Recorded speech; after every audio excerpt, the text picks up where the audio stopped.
यहाँ पर मतलब इस सिस्टम में आने से तो अजीब सा लग रहा था कि ऐसा सिस्टम भी हो सकता है। तो जब मैंने यहाँ पर काम करना शुरू करा और यहाँ पर देखा, तो मुझे बहुत ही अच्छा लगा कि सच में हम यहाँ पर पैसे के साथ साथ अपने एक जो इज्जत होती है, जो हमारी जो बढ़ोतरी होती है, लेडीज को जो एक सम्मानित किया जाता है, तो बहुत ही अच्छा लगता है कि यहाँ पर हर एक महिलाओं को सम्मानित किया जाता है। तो मैं अपना नाम भी परिचय दे दूं, मेरा नाम शिवानी है और मैं टिहरी गढ़वाल में रहती हूँ। और मेरी दो बेटियां हैं और हम इस सिस्टम में करीबन 2 साल से चल रहे हैं और अच्छे से सीख रहे हैं अपने गुरुओं के द्वारा। तो जब मैं इस सिस्टम में आई थी तो मुझे अजीब सा तो लग रहा था, पर जैसे जैसे मैं आगे बढ़ती रही और हमें पिन भी हासिल हुई, तो बहुत ही अच्छा लग रहा था कि हाँ, हम कुछ कर सकते हैं। पहले निराशा भी होती थी जब लोगों को हम बताते थे सिस्टम के बारे में, तो लोग सुनते थे और मना कर देते थे कि नहीं, ऐसा कुछ होता ही नहीं है, ऐसा कुछ कर बिजनेस में होता ही नहीं है कि बिना पैसा लगाए कि कुछ मिल जाए, हासिल हो जाए। पर जब हमने इनको समझाया तो बहुत सारे लोग ऐसे भी थे जो मना कर देते थे कि नहीं, हमें नहीं करना है, आप करो, और हमें नहीं करना है, और ना ही हमें इस सिस्टम के बारे में बताना। तो लगता था कि ये सिस्टम हम कर नहीं पाएंगे, निराश भी हुए बीच में बहुत ज्यादा हम लोग। तो फिर भी हमने हार नहीं मानी, क्योंकि हमारे गुरु लोग हमें बार बार बहुत उत्साहित करते थे कि नहीं, कर सकते हो, आप लोग बहुत अच्छे लीडर हो दोनों।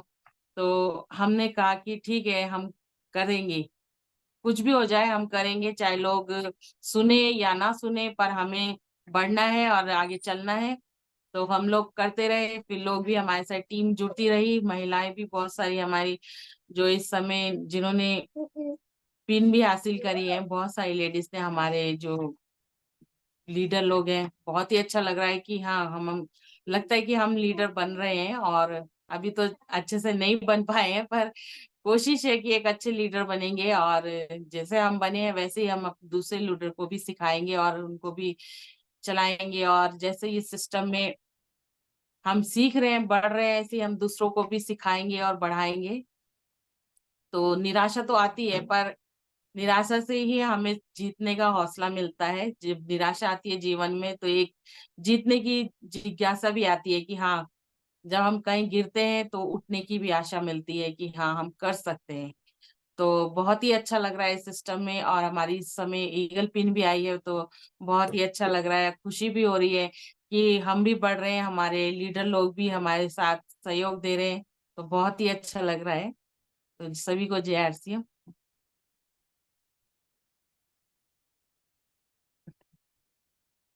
Welcome sir. तो नमस्कार आप सबको। और सर्वप्रथम तो मैं परमात्मा का शुक्रिया करता हूँ। मैं तो बार बार एक ही चीज कहता हूँ कि अगर हमें जीवन में आरसीएम जैसा मंच मिलता है तो ये तो सचमुच में परमात्मा का ही आशीर्वाद है। क्योंकि जिंदगी में तो लोग सभी भक्ति करते हैं, और मैं अब पहली बार अपने जीवन में इस चीज को महसूस किया आरसीएम को पा करके कि आरसीएम अगर हमें मिला है तो सचमुच में परमात्मा का बहुत बड़ा आशीर्वाद है हम सभी के ऊपर, जितने भी लोग आरसीएम के अंदर हैं। तो धन्यवाद करता हूं अपने अपलाइन का, जिसमें हमारे कैलाश भाई जी हैं और कुसुम सिस्टर हैं, और साथ ही साथ हमारी ग्रेट महिला लीडर सिस्टर श्रीमती मीनाक्षी मैठाणी दीदी को भी प्रणाम करते हैं मन से। और साथ ही साथ हमारे जो चौबीसों घंटे बिल्कुल सभी के लिए तैयार रहते हैं, हमारे ग्रेट लीडर और ग्रेट पर्सनैलिटी हमारे श्री बुद्धिबल मैठाणी सर को भी बहुत बहुत प्रणाम सर। और टाइगर टीम की शान हमारे जबरदस्त डायनेमिक इंटरनेशनल लीडर हमारे आशीष बसित सर को भी ढेरों प्रणाम और शुभकामनाएं कि ऐसे ही जो है इतना बड़ा आंदोलन शुरू नहीं होता है। और जब उन्होंने शुरुआत करी होगी तो सचमुच में कितनी चुनौतियां आई होगी, और आज 14,000 लोग जो है इस नेटवर्क के अंदर है। टाइगर टीम की अपनी एक पहचान है, और बड़ी खुशी होती है कि सचमुच में नाम भी बड़ा अद्भुत है, जिस नाम को सुन के जो है गर्व महसूस होता है। आरसीएम तो है ही गर्व करने का कारण है, लेकिन टाइगर शब्द जो है और भी गर्व करने का मौका देता है।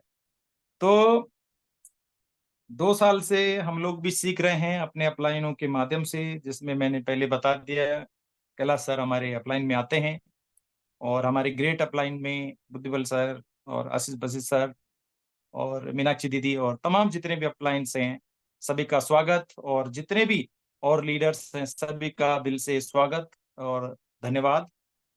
तो बस मैं ये बताना चाहता हूँ कि सचमुच में शब्द तो नहीं है कि मतलब क्या बोला जाए क्या नहीं बोला जाए।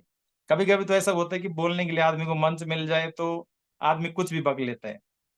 लेकिन आरसीएम में मैंने एक ऐसा चीज देखा जहां पर बोलने के लिए जो है बहुत समझदारी के साथ बोलना पड़ता है, और बोलना वही पड़ता है जो आप करते हैं। यदि कर कुछ नहीं रहे हैं तो बोलने का कोई तो मतलब ही नहीं बनता। तो मैं बहुत खुश हूँ इस बात से। और शुरुआत में हमें भी ऐसे लगता था कि यार महंगे सामान आ रहा है, तो क्योंकि मेंटेलिटी ऐसी थी, क्योंकि जब सड़ा हुआ माल खाएंगे, परंपरागत तरीके का सामान खाएंगे, तो जाहिर सी बात है मेंटेलिटी वैसी होती है। जब 10 रुपए में माल मिल रहा है तो आदमी 24 रुपए का बिस्किट क्यों खाएगा। अब भले 10 रुपए का बिस्कुट सस्ता तो लगता था, लेकिन ये भूल जाते थे कि उस 10 रुपए के बिस्किट में 10,000 रुपए हॉस्पिटल में डॉक्टर को भी देना पड़ता था। तो वो बिस्किट जो है बिस का किट हो जाता है, बिस्कुट नहीं बिस्किट। यानी हम बिस की किट खा रहे हैं, और जो परंपरागत दुकानों में बिक रहा है वो बिस की किट ही बिक रही है, मैं तो यही कहूंगा। तो जब हमने धीरे धीरे उन चीजों को खुद खाया, सबसे पहली बात यही है कि आरसीएम जो है, मैं इसको कोई कंपनी नहीं मानता, मैं इसको आ, एक विचारधारा मानता हूँ। एक संस्था है जो सचमुच में जीवन बदलने का एक पद्धति है, और एक प्रैक्टिकल जीवन जीने का एक तरीका है, यही आरसीएम है मेरी दृष्टि में। और टाइगर टीम उसमें जो है रीढ़ की हड्डी है। तो ये बहुत खुशनसीबी है कि टाइगर टीम जैसे टीम मिलना और इतने शानदार लीडर्स का मिलना, जो चौबीसों घंटे हमें याद दिलाते हैं। जैसे हमारे टॉप लीडर्स जो हमारे बैठे हैं, खासकर मैठाणी सर। तो सर तो क्या बोलना, कभी भी कॉल करो, दिन में रात में 24 घंटे वो तैयार रहते हैं। तो ऐसी टीम जिनके साथ हो, ऐसे लोग जिनके साथ हो, तो मैं सचमुच में कहता हूँ कहाँ से कहाँ पहुंच जाते। तो हमारी भी शुरुआत में वही कहानी थी, जैसे सभी की रहती है, अनसुना करना, टाल मटोल करना, हाँ जी हो जाएगा देख लेंगे करके। तो ऑफलाइन मीटिंग में भी तो दूर की बात, ऑनलाइन मीटिंग में भी जो है हम लोग शुरुआत में बिल्कुल भी इंटरेस्टेड नहीं थे, क्योंकि मेंटेलिटी वही होती है। तो मैं ये नहीं कह रहा हूँ कि अगर हम ईगल पिन आज वहां पे पहुंच गए तो हम लोग जो बहुत अच्छे लीडर है, मैं ऐसा बिल्कुल नहीं बोल रहा हूँ।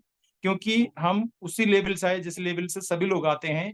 तो इसलिए आज भी यदि हमारी टीम में नए लोग आते हैं, किसी को हम प्लान दिखाते हैं, कोई तुरंत अपनी आइडिया नहीं देता है, तो हमें उनके ऊपर गुस्सा होने की जरूरत नहीं है, या ये कहने की जरूरत नहीं है कि इनके समझ में बात नहीं आ रही है। क्योंकि जब हमारे समझ में नहीं आई तो उनके समझ में कैसे आएगी। तो कुछ लोग ऐसे होते हैं कि आज समझते हैं, कुछ ऐसे होते कल समझते हैं, और कुछ ऐसे होते हैं जिन्हें काफी समय लगता है। तो इसमें एक मैंने अपना तरफ एक कहावत भी बना रखी है कि आज नहीं तो कल, कल नहीं तो परसों, भाई और बहनों चाय लगा लो बरसों, ज्वाइन करना पड़ेगा आरसीएम और टीम रहेगी टाइगर। तो मैं इस तरह से बिल्कुल शांति के साथ, धीरज के साथ काम करता हूँ। शुरुआत में तो थोड़ा गुस्सा भी आता था जब लोगों को बताते थे प्लान, और इतना दिमाग खाने के बाद भी लोगों का फिर रिप्लाई जीरो। और शुरुआत वहीं से हुई, no no no no no. तो ना ना ना ना ना ना ना ना करते प्यार तुम्हें से कर बैठी वाली बात। तो आखिरकार जो है मैंने देखा कि सचमुच में धीरज एक बहुत बड़ी बात है, और संयम रखना बहुत जरूरी है। हमें अपना काम करते रहना है, क्योंकि लोग हमें ऑब्जर्व करते हैं। अगर मैं कई बार देख रहा हूँ कि जिन लोगों से हम संपर्क में हैं, तो कई ऐसे लोग भी हैं जिनको मैंने 1.5 साल पहले बताया प्लान, और तब से मैं उनको बताते रहा बीच बीच में। मैं मतलब उनको पकाया नहीं मैंने, क्योंकि लोग जब भी सोचते हैं कि अब सिस्टम वाले का फोन आ रहा है तो उनको लग जाते हैं पकाने वाले हम। तो शुरू शुरू में मेरे अंदर भी एक जोश था कि जब तक इन्होंने आईडी दी नहीं तब तक इनको छोड़ना नहीं है। लेकिन धीरे धीरे अपने अपलाइन के माध्यम से हमने सीखा कि हमें केवल प्लान बताना है, हमें किसी के ऊपर जो है प्रेशर नहीं रखना है। लोगों के पास एक स्वच्छ इच्छा है, हमें उनको बताना है क्या सही क्या गलत है। बाजार से खाएंगे भाई तो पैसा जाएगा, आरसीएम का सिखाएंगे तो पैसा आएगा, सीधी सीधी बात है। तो बस इस तरह से जो है चलते रहें, और जब चलते हैं तो गिरते भी हैं, और गिरते पड़ते उठते चलते रहना है, यही एक कारवां है। और आज ईगल पिन जैसी जगह पर हैं तो सचमुच में बड़ा गर्व होता है, खुशी होती है कि वास्तव में जिंदगी में अचीवमेंट इस तरह की भी होती है। भले जिस तरह से मैं सोचता हूँ, हमारे जो अपलाइन है, हमारे जो ग्रेट टीचर्स हैं, वो बताते हैं कि सर सचमुच में जिस तरह की आपकी एक पहचान है, जिस तरह से मैं भी जानता हूँ कि जिस तरह से मेरी अपनी कैपेसिटी है, उस हिसाब से काम जिस तरह होना चाहिए भी उतना नहीं है, ये मैं रियल बता रहा हूँ। लेकिन मैंने यही देखा कि कभी कभी क्या होता है कि परमात्मा भी जो है हमारे लिए जो उत्तम चीज होता है एक निश्चित समय निर्धारित करता है। हमारे ज्यादा भाग दौड़ करने से, या हमारा किसी के ऊपर प्रेशर डालने से, या खुद जो है स्ट्रेस में जाने से कि कैसे न कैसे करके मुझे आज ही ये पिन प्राप्त करना है, ऐसा नहीं होता है। तो परमात्मा ने एक समय फिक्स किया होता है।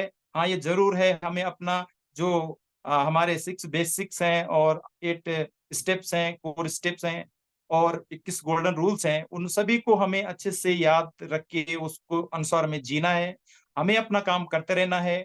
हमें जो लीडर्स हैं, हमें सबसे ज्यादा एजुकेटेड होना है, एजुकेशन को सीखना है, और एजुकेशन को हम फॉलो करते रहेंगे तो निश्चित तौर पर वहां पर जाएंगे। तो मैं जो आज चाहे मेरी पत्नी ने बताया, हमने बताया कि आज अगर ईगल पिन अचीव हुई है, तो इसमें हमारा कोई बड़ा रोल नहीं है। इसमें रोल है हमारे लीडर्स का, जो अपना अद्भुत वक्त देते हैं, जो दिशा निर्देश देते हैं, जो गाइडेंस करते हैं, हमारे लीडरों का बहुत बड़ा योगदान है। और दूसरा योगदान है हमारे हर एक भाई बहन का, जो भी हमारे आरसीएम परिवार में है, चाहे वो बाद का हो पहले का हो, सभी का मैं तो बहुत शुक्रिया करता हूँ। क्योंकि शुरुआत में मैंने क्या करा कि मेरे को अभी मुझे बहुत सारे लोग छेड़ते हैं, अपने लोग आरसीएम वाले नहीं, पर बाहर के जो दूसरे लोग जो आरसीएम को नहीं करते हैं। तो मैंने क्या करा, शुरू शुरू में मैंने दर्शन बनाया। दर्शन में जो है एक बहुत शानदार बंगला बनाया, बंगले में शानदार कार खड़ी करी है, कई कार खड़ी करी उसमें, मतलब A to Z चीजें मैंने उस मैप में जो है लगा रखी है। और मैंने कुछ दिन उसको अपने सोशल मीडिया पे बहुत चलाया। तो जितने भी मेरे जानने वाले लोग थे, जब उन्होंने देखा तो बहुत सारों को तो लगा कि इसने आरसीएम से ये सब कुछ प्राप्त कर लिया। तो लोग बोलने लगे कह रहे यार, तुमने कम समय में जो इतना बड़ा अचीवमेंट हासिल कर लिया, इतनी महंगी महंगी कार, महंगा बंगला, भाई साहब हमारी भी आईडी लगा दीजिए। मैंने कहा आईडी लाइए। तो आईडी आई, उनकी आईडी लगाई। तो उन्होंने कहा यार हमारी कार कब आएगी? मैंने कहा आपकी कार 5 साल बाद आएगी। तो जब उनको बाद में पता लगा कि सचमुच में आपने कार खरीद ली, मैंने कहा ये कार खरीद ली भाई, विचारों में आ गई, दर्शन में आ गई। 5 साल के बाद एक कार, ये बंगला सब हमारे पास होगा, इसमें कोई शक नहीं है। लेकिन हर बड़े काम के लिए शुरुआत करनी पड़ती जीरो से। तो जो हमारा दर्शन है, जो दिखता है वो बिकता है। और सपना केवल बंद आंखों से नहीं, बल्कि सपना खुली आंखों से देखा जाता है। उसको पिक्चर बनाना पड़ता है, उसको मैपिंग करना पड़ता है, उसको डिजाइन करना पड़ता है। एक आर्किटेक्चर इस तरह जब काम करते तब एक महान इमारत, महान प्रोजेक्ट जो है मार्केट में या स्मार्ट सिटी के रूप में हम देखते हैं। तो यही एक तरीका है आरसीएम में भी, कि हम जब तक डिजाइन नहीं करेंगे अपने दर्शन को, डिजाइन नहीं करेंगे अपने ड्रीम्स को, उसको कागज पर नहीं उतारेंगे, और आप जब तक खुद अंदर से ये नहीं मान लेते हैं कि यकीनन सबसे महंगा बंगला मेरा होगा, जिस भी एरिया में आप रहते हैं, महंगा गाड़ी आपका होगा, महंगा जीवन शैली आपका होगा, बिल्कुल लग्जरी लाइफ आपका होगा, यदि मुझे कॉन्फिडेंस नहीं है तो मैं दूसरे को क्या कॉन्फिडेंस दिला पाऊंगा? यदि मुझे खुद आरसीएम के ऊपर भरोसा नहीं तो मैं दूसरों को क्या आरसीएम के बारे में बता पाऊंगा? यदि मैं आरसीएम के प्रोडक्ट खुद नहीं खाता तो मैं दूसरों को क्या बता पाऊंगा? यदि मुझे खुद ही नहीं मालूम कि 6 बेसिक्स क्या होते हैं, या 8 स्टेप कोर क्या होते थे, 21 गोल्डन रूल्स क्या है, तो मैं दूसरों को क्या बता पाऊंगा? तो मैंने ये सीखा है, और अभी तो हम सीख ही रहे हैं। जैसे मेरी पत्नी ने भी कहा कि अभी तो जिस लेवल पे हमें जाना चाहिए, जिस लेवल पे हमें होना चाहिए, जो हमारे अंदर मतलब एक प्रकार से जो है लीडरशिप, उस तरह से रियल में देखा जाए तो अभी मैं मुझे भी नहीं लगता कि उस लेवल से हम काम कर रहे हैं। और अभी जो है पिकअप बना हुआ है, गाड़ी का बन रहा है, बनता जा रहा है, लेकिन गाड़ी ट्रेन जो है पटरी के ऊपर है, चल रही है, लेकिन इसको बुलेट ट्रेन का जो है रूप देना है। तो यकीन करते हैं कि आने वाले समय में और सितंबर महीने में, अगले महीनों में बहुत बड़ी अचीवमेंट होगी। और सबसे बड़ी अंत में जो मैं बात बताना चाहता हूँ, फिर मैं अपनी बात खत्म कर दूंगा। हमें खुशी इस बात की नहीं है कि हम कौन सी लेवल पर है, हमें खुशी इस बात की कि हमारी टीम में जब अचीवमेंट आया मैं सच कह रहा हूँ, ये मेरे लिए सबसे बड़ी अचीवमेंट है लाइफ में, क्योंकि मैं वैसे भी सोशल वर्किंग से जुड़ा हुआ व्यक्ति हूँ पिछले 30 सालों से। और मेरा जो सपना है पहले से वो यही है, दूसरों की उन्नति। और पहले तो ऐसा था कि सब लोग लूटने वाले ज्यादा रहते थे। समाज में ऐसे लोग बहुत हैं जो आपको नंगा करके छोड़ देंगे मार्केट में, और जब आपके पास कुछ नहीं तो पूछेंगे नहीं। लेकिन मैं तो सच कह रहा हूँ, फिर कह रहा हूँ कि परमात्मा का आशीर्वाद है कि आरसीएम मिला, टाइगर टीम मिली। इससे बड़ा तो कुछ हो ही नहीं सकता जिंदगी में, तपस्या का प्रतिफल। तो बस मैं अंत में यही कहना चाहता हूं कि यहाँ पर जब मैंने देखा कि टीम में अचीवमेंट आ रही है, बहनों की अचीवमेंट आ रही है, लोग तो सरकारें तमाम लोग बातें करते हैं महिला सशक्तिकरण की, आत्मनिर्भर होने की, लेकिन आरसीएम में बातें नहीं होती, आरसीएम में काम होता है। और मुझे बड़ा खुशी है कि टाइगर टीम हमारी एक अलग टीम है, क्योंकि मैं कई टीम के लीडर से मिलता हूँ, कई टीम के लीडर मेरे से फोन पे बात करते हैं, मैं उनका तौर तरीका देखता हूँ। वो हमेशा थैला उठा के बहुत सामान बेचते हैं, और इतना सामान रहता है उनके पास पड़ा हुआ कि बिल काटना भी लोगों के लिए मुश्किल होता है, लेकिन फिर भी उनकी पिन अचीव नहीं होती है। और हमारा टाइगर टीम का जो तरीका है, कोई प्रेशर नहीं, कोई सरदर्दी नहीं, कोई स्ट्रेस नहीं, फ्रीडम लाइफ है। You receive freely freely and you give freely freely वाली बात है। आप फ्री फ्री जो है ज्ञान को रिसीव करो, और फ्री फ्री ज्ञान को आगे बढ़ाओ। तो मुझे बहुत अच्छा लगता है कि हमारी टीम में बिल्कुल कोई दबाव नहीं, किसी को कोई प्रेशराइज्ड नहीं है। यही एक कारण है टाइगर टीम की सफलता का रहस्य। तो हम सभी को मिलाकर टाइगर टीम बनती है, और हम सभी टाइगर टीम के वो इंजन है, वो डिब्बे हैं जो एक दूसरे से जुड़े हुए हैं। और हमारे इंजन, हमारे सर लोग हमारे साथ हैं, और परमात्मा का आशीर्वाद हमारे साथ है। तो बस निश्चित तौर पर टाइगर टीम के हर एक जाबांज महिला पुरुष मिलकर के बहुत बड़ा इतिहास रचेंगे, और यकीनन हम सब उसकी एक कड़ी हैं, हमें गर्व है इस बात का। सो यहीं पर मैं अपनी वाणी को विराम दूंगा। नमस्कार, जय RCM, thank you. Thank you sir, thank you. बहुत ही शानदार आपने अपनी स्टोरी बताई। और ये स्टोरी साथियों हर व्यक्ति की बन सकती है, हर लीडर की बन सकती है। जो पहली बार आज इस प्रोग्राम आया होगा उनका मानना ये होगा कि कहानी किसकी बनती है। साथियों कहानी उन व्यक्ति की बनती है जो संघर्ष करता है और अपनी टीम की पूरी व्यवस्था बनाता है, टीम में कैसे लोग अचीव करें। तो बहुत शानदार सर आपने कहानी बताई, और इसके दिल से आपका शुक्रिया करते हैं। और दूसरे पड़ाव में हमारे बीच में है गीता कौर बहन, जो देहरादून में रहती है। और वेलकम बहन आपका। आप भी अपनी कहानी बताएं कि आपने आरएसएम बिजनेस पे कैसे शुरुआत की है, और आज ईगल पिन पे है तो आपको ईगल पिन पे कैसा लग रहा है। वेलकम गीता कौर बहन, आपका वेलकम करते हैं इस मंच पे।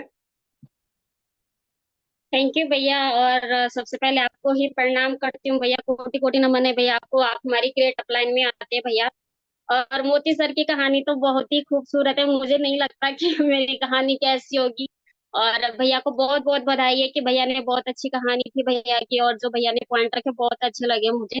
धन्यवाद भैया, आपने मुझे इनवाइट कराया।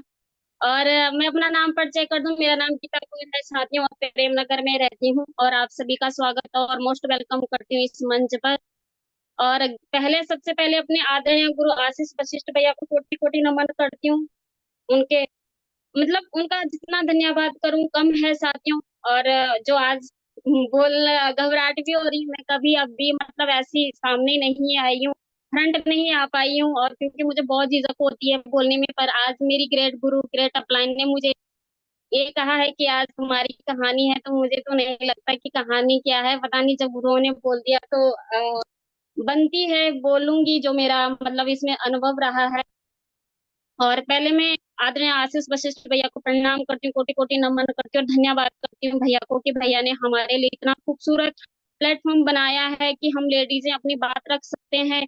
क्योंकि नहीं तो बहुत सारी जगह है जहाँ पे लेडीजों को नहीं पूछा जाता है। ऐसे ही बोला भैया ने कि ऐसे ही लोग सोशल मीडिया पे डालते रहते हैं कि मतलब महिलाएं आगे रखें, बेटी को पढ़ाओ, बेटी को मतलब बचाओ, लेकिन ऐसा कुछ भी नहीं है, आप सभी को पता है। लेकिन आरसी में जो बोला जाता है वो करके भी दिखाया है। और वो जो मतलब सामने है वो हमारी ग्रेट अपलायंस श्रीमती सुषमा बिष्ट दीदी जी हैं। दीदी जो को भी कोटि कोटि नमन करती हूँ, दीदी भी मेरी ग्रेट अपलाइन में आती हैं। और मेरी ग्रेट अपलाइन में आती हैं संतोषी रतोड़ी दीदी, तो श्रीमती संतोषी रतोड़ी दीदी को भी प्रणाम करती हूँ। और मेरी ग्रेट गुरु ग्रेट अपलाइन श्रीमती सुमन राणा दीदी आती हैं, जिन्होंने मुझे खूबसूरत सिस्टम दिया है। तो दीदी को भी प्रणाम करती हूँ इस मंच के माध्यम से। और दीदी मैथानी भैया को भी प्रणाम करती हूँ, सभी के अपलाइन में आती हूँ, भैया को भी प्रणाम है। और श्रीमती मीनाक्षी दीदी को भी प्रणाम करती हूँ, वे हमारे लाइन में आती है, तो दीदी को भी कोटि कोटि नमन है। तो साथियों, कहानी का तो नहीं है समझ आ रहा कहाँ से शुरू करूं। और पर ये है कि अगर अपलाइन ने बोला है, जो भी मैं इस सिस्टम में शुरू से मतलब जो मेरा होगा मैं वही रखूंगी, और जो भी गलती होगी उसे क्षमा कर देना अपनी छोटी बहन समझकर, और ये समझ कर के भी कि मैं फ्रंट ज्यादा नहीं आती हूँ, तो झिझक हो रही है थोड़ा बोलने में, उसके लिए भी क्षमा चाहूंगी। लेकिन गलती मेरी है कि मैं नहीं आती हूँ। लेकिन और साथियों, मेरी कहानी यहीं से शुरू है साथियों। जब मेरे को सुमन दीदी मेरी खुद की बुआ की बेटी है, सगी बुआ की बेटी है साथियों। तो हमारी कभी ऐसी फोन पे बात नहीं होती थी। हमेशा जब भी कभी मुलाकात होती थी सुख दुख में तभी बात होती थी। तो दीदी का कॉल आया, दीदी ने बोला है कि हर सिम सिस्टम में आ जाओ, मतलब अच्छा सामान मिलता है प्रोडक्ट उसका, और मेरी साथ में एक छोटी सी दुकान भी है, और उसके लिए तुम अपना सामान ले लो। तो मैंने दीदी को बोला कि ठीक है दीदी, मैं अपने हस्बैंड से बात करूंगी इस बारे में, क्योंकि होता है कि जब कुछ काम ही नहीं करा तो अपने घर वालों की इजाजत लेनी पड़ती है साथियों। और जब किसी चीज का अनुभव ना हो तो अपने बड़ों का मतलब सानिध्य बहुत ज्यादा जरूरी होता है साथियों। तो मैंने अपने हस्बैंड से बात करी, पर मुझे मतलब अपने घर में दिखी थी एक छोटी सी अटैची थी, इतनी ब्लैक कलर की, उसमें आरसिम लिखा था, तो मैंने कभी आरसिम नहीं सुना था। तो मैंने अपने हस्बैंड से बोला, तो मेरे हस्बैंड ने बोला कि नहीं करना है, मैं तो वो करके छोड़ दिया है। तो मैंने कहा कि ठीक है चलो, अगर आप बोल रहे हो कि वो करके छोड़ दिया तो भाई आपको ज्यादा अनुभव होगा, ज्यादा पता होगा इस चीज का। तो फिर उसके बाद सुमन दी का कॉल फिर से आया कि तुमने क्या सोचा है। तो मैंने कहा दी मैंने बात करी थी, पर उन्होंने कहा कि मैंने करके छोड़ दिया है, और ना ही मुझे इस चीज का नॉलेज है, ना ही मैंने कभी सुना है आरसिम कोई ब्रांड है। तो फिर उसके बाद तो मेरे पास सुषमा दीदी का कॉल आया है, तो दीदी से बात हुई है, तो दीदी ने मतलब उस तरीके से समझाया है, खूबसूरत बात रखी है दीदी ने कि हमारे पास देखो, शादी के बाद इंसान मतलब पहले शादी से पहले पढ़ लिखता है, फिर शादी के बाद उसे कैसा ससुराल मिलता है। मैं बुराई नहीं कर रही हूँ यहाँ पे, आप इस चीज को नेगेटिव नहीं लेना, क्योंकि हर कोई चाहता है कि उनके घर की बहू चार दीवारियों में ही रहे। काफी लोग मतलब पुराने जमाने के होते हैं, तो वो बाहर नहीं जाने देती है, सोचते हैं कि तुम्हारे लिए कोई कमी नहीं है, सब कुछ घर में ही तो है, क्या चाहिए। तो फिर दीदी ने बोला कि अच्छा प्लेटफॉर्म है, सबसे बड़ी बात है कि तुम्हें घर से बाहर नहीं जाना पड़ेगा, घर से ही तुम इस सिस्टम को कर सकते हो। तो मैंने दीदी को बोला कि ठीक है दी, मैं कोशिश करूंगी। फिर मैंने अपने हस्बैंड से बात करी इस बारे में, तो मेरे हस्बैंड भी मान गए कि ठीक है, अब इतनी जिद कर रही है तो कोई बात नहीं, 2000 का सामान ही तो लाना है, खा लेंगे 2000 का सामान। फिर साथियों में उसके बाद 2000 का सामान लाई, तो मुझे उसमें से सबसे अच्छा लगा साथियों चाय पत्ती, क्योंकि मेरी शादी पंजाबी में हो रखी, वैसे मैं गढ़वाली हूँ। तो पंजाबी मतलब खाना कम खाते हैं और चाय ज्यादा पीते हैं। तो हमारे घर में उतना खाना नहीं बनता था जितनी चाय बनती थी। तो मेरे ससुर हैं, मेरी सास हैं, तो उनको प्रॉब्लम हो जाती थी, चाय तो वो पीती ही हैं, उनको हर चीज में चाय चाय चाय। तो जब आरसिंह से साथ में चाय पत्ती लाई हूँ, तो तब से घर वालों को मतलब ये अच्छा लगा है कि चाय पत्ती इसकी बहुत ही ज्यादा अच्छी है, लेकिन महंगी इसलिए लग रही थी क्योंकि जो वो दूसरी चाय पत्ती आती है साथियों, एक पाव की वो 90 रुपए की है, और जो हमारे 8 सिम की आती है एक पाव की, वो एक पाव है कि आधे किलो, वो 110 की है साथियों। तो बोलती थी कितनी महंगी है, तो मैंने कहा कोई बात नहीं, गैस तो नहीं बन रही जो हमें डॉक्टर को पैसे देने रोज रोज, अच्छा है कि इसी को यूज कर लेते। मुझे बहुत ही अच्छा लगा इसका सरफ और साबुन और चाय पत्ती, क्योंकि लेडीज का काम जो हमारा किचन का होता है उसमें मतलब जैसे कुछ भी चीजें होती, तो अगर हमें अच्छी लगती है तो हम उसी को ही यूज करते हैं। तो साथ में मुझे बहुत ही अच्छा लगा था। फिर उसके बाद संतोषी दी का कॉल भी आया था, संतोषी दी से बात हुई, तो मुझे यही लगा कि दीदी तो उत्तरकाशी की है, वो तो हमारी जैसी है।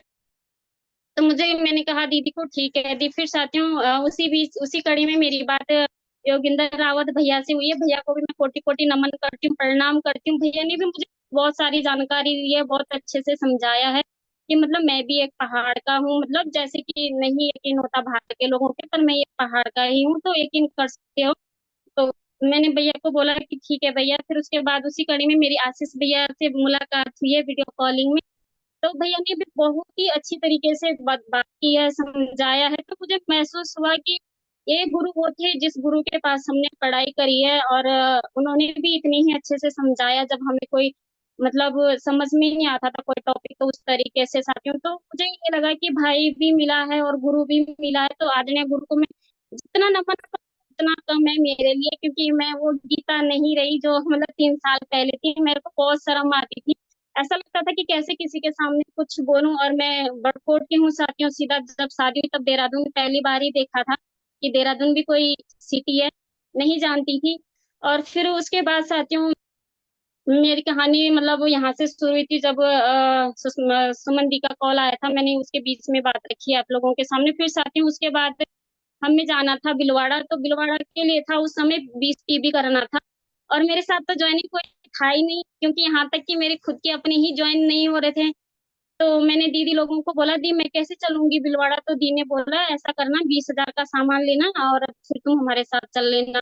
तो साथियों मैंने 20,000 का सामान लिया है। फिर उसके बाद जब मैं प्रेम नगर चौक पे गई हूँ तो वहां पे मुलाकात हुई है बीबी मैथानी भैया से हुई है। और भैया से मतलब ऐसा लगा मुझे कि अपने ही भाई है, हम इनके साथ जा रहे हैं, कितना अच्छा लग रहा है। फिर साथियों जब हम एसबीटी में मिले भैया लोगों से, आशीष भैया भी थे, सब थे, तो बहुत ही अच्छा लगा कि वाकई में ये सिस्टम जरूरी नहीं है साथियों हर कोई ये सिस्टम पैसे के लिए करे। मैं तो नहीं मानती कि किसी को भी पैसे, मानती हूँ कि हर किसी की जरूरत पैसे से ही शुरू होती है, लेकिन पैसा भी सब कुछ नहीं होता है साथियों। कुछ चीजें, अपना रिश्ता होता है, भाई बहन का रिश्ता होता है, अपना अपनापन होता है कि हम लोगों के बीच अपने आप को कंफर्टेबल फील नहीं करते हैं। लेकिन जहाँ पे हम ये सोचते हैं कि यहाँ पे आर्टसिंग वाले, वहाँ पे हम अपने आप को बहुत ही ज्यादा कंफर्टेबल फील करते हैं, अपने आप को सुरक्षित महसूस करते हैं, क्योंकि हमने जो अगर उनको भाई बोला है तो वो भाई का रिश्ता है, गुरु भी है, सब कुछ है साथियों।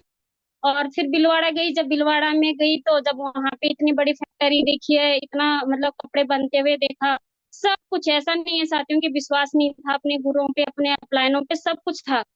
लेकिन बिलवाड़ा जाकर वो जो डाउट था ना थोड़ा बहुत, जब घर वाले बोलते थे कि हमने करके छोड़ दिया, और वो भी खुद का हस्बैंड हो, तो थोड़ा सा लगता है कि कैसा होगा। वहां जाके मेरी सारी जो डाउट्स है साथियों वो मेरे सब क्लियर हो गए। फिर मैंने वहां पे ठान लिया कि मुझे आर्ट्स किसी भी हालत में करना है तो करना है। वहां पे आदरणीय पवन शर्मा जी से भी मुलाकात हुई, सर का आशीर्वाद लिया, गुलाटी सर का लिया, और आदरणीय करण पाल सर का लिया।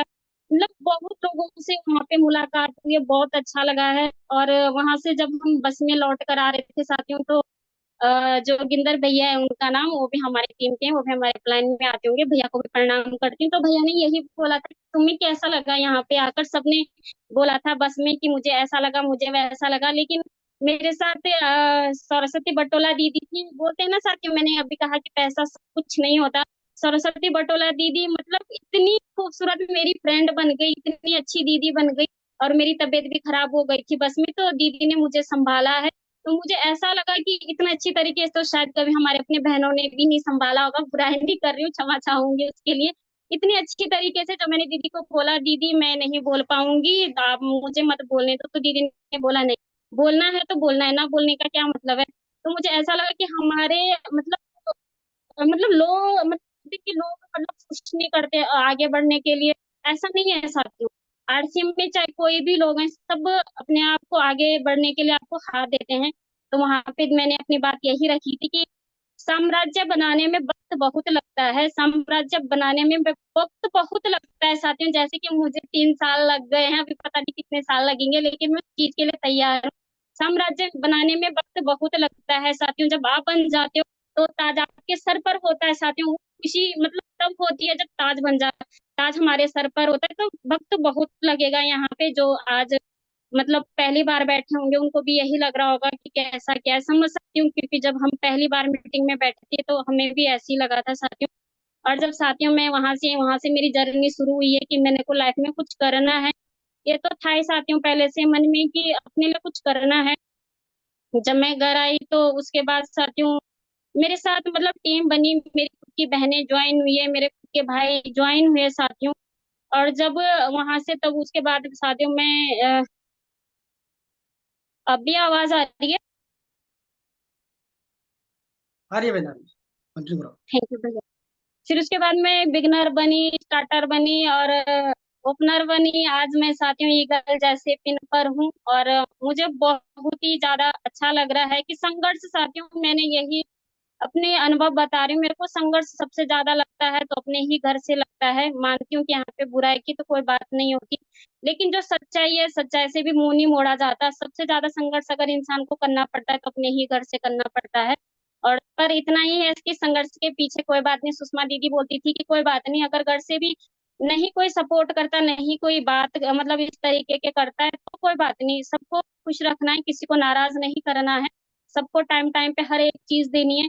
तो मैंने वही चीज करी है कि नहीं, मुंह नहीं बनाना कि अगर आरसीएम के लिए मना करें तो मुंह नहीं बनाना, मुस्कुरा कर बोलना है कि कोई बात नहीं, ठीक है, आज नहीं तो कल, कल नहीं तो परसों, मतलब अगर घर वाले इस तरीके से बोलते हैं तो। आज साथियों मैं ईगल पिन पर हूँ, और जब मेरी ईगल पिन की इनकम आई थी 8,000, तो जब मैंने अपने हस्बैंड को बताया कि मैंने 8,000 इस महीने मेरे 8,000 आए, तो मेरे हस्बैंड ने मतलब ये बोला कि वाकई में 8,000 आए।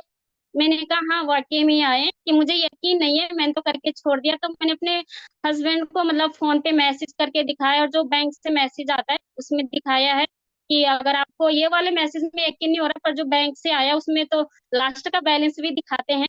तो मैंने उनको वो दिखाया, तो मेरे हस्बैंड ने तब से बोला है कि ठीक है, तुम्हें आरसीएम करना है, तुम कुछ करना चाहती हो तो कर सकती हो, मैं भी तुम्हारा सपोर्ट करूंगा, साथ दूंगा। तो साथियों सच बात है सुषमा दीदी की, जब इंसान कुछ करने लगता है और उसके पास कुछ आता है ना, तो सबसे पहले अपने घर वाले ही सपोर्ट करते हैं, ये सच्चाई है, ये चीज मेरे साथ हुई है।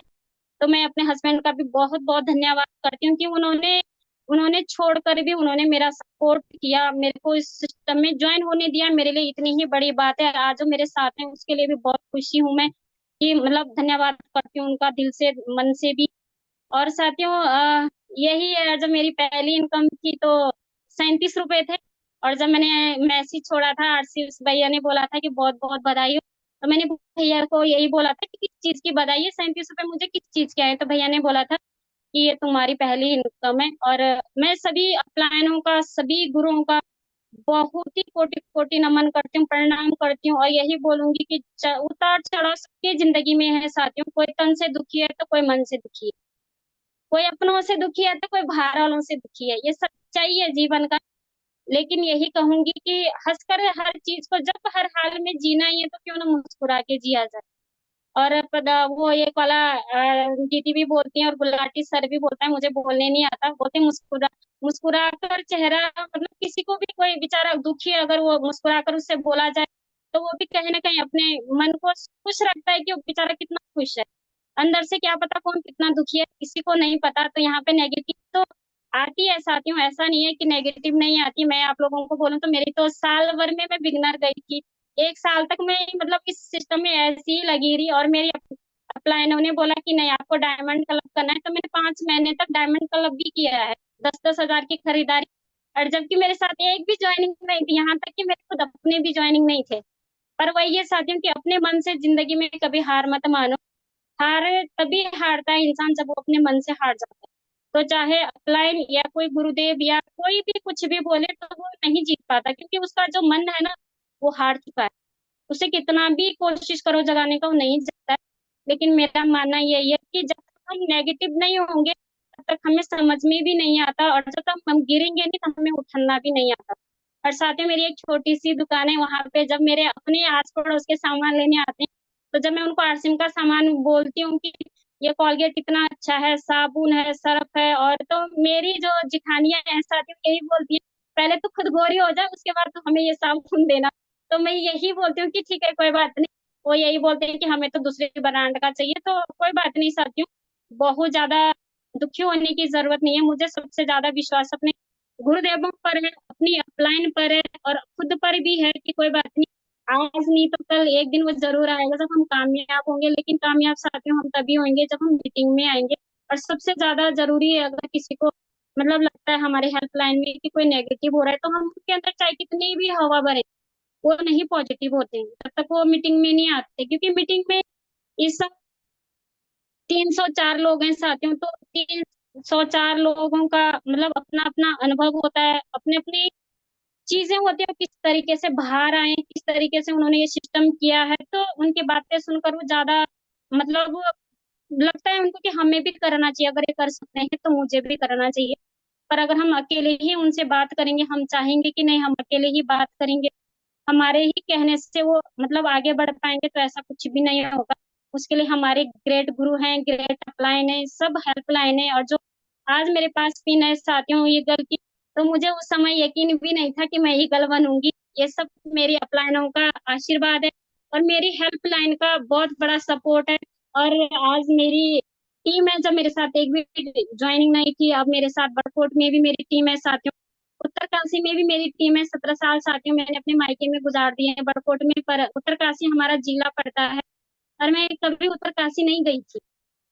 ये आरसिम की कितनी बड़ी ताकत है साथियों की, आरसिम में जब मैं ज्वाइन हुई, जब उत्तरकाशी में प्रोग्राम हुआ तब मैं उत्तरकाशी जा पाई। तो मेरे लिए इतनी सौभाग्य की बात है कि मैं टाइगर टीम में हूँ, क्योंकि टाइगर टीम के फंक्शन होते रहते हैं आरसिम के जो हमारे, और मतलब बहुत अच्छी अपलाइन है, सुषमा बिष्ट दीदी जी जैसी हैं, मैथानी भैया जैसे हैं, मीनाक्षी दीदी जी हैं, हमारे आदरणीय गुरु आशीष वशिष्ठ भैया जी हैं, और सुमन राणा दीदी जी हैं साथियों, संतोषी दीदी जी हैं, बहुत सारे अपलाइन है। मैंने किसी का नाम अगर छूट गया हो, इतना नाम लेना यहाँ पे अलाउ भी नहीं है और बहुत सारा टाइम भी हो जाता है, तो उसके लिए तहे दिल से क्षमा चाहूंगी। और वहां पे मैं सौभाग्य प्राप्त करा उत्तरकाशी में जाकर के, वहां पे हमारी जन्मभूमि है और वहां पे मुझे तब मौका मिला जब मैं आरसी में आई, और इतनी दूर भीलवाड़ा जाने का भी सौभाग्य तभी हुआ जब आरसी में आई।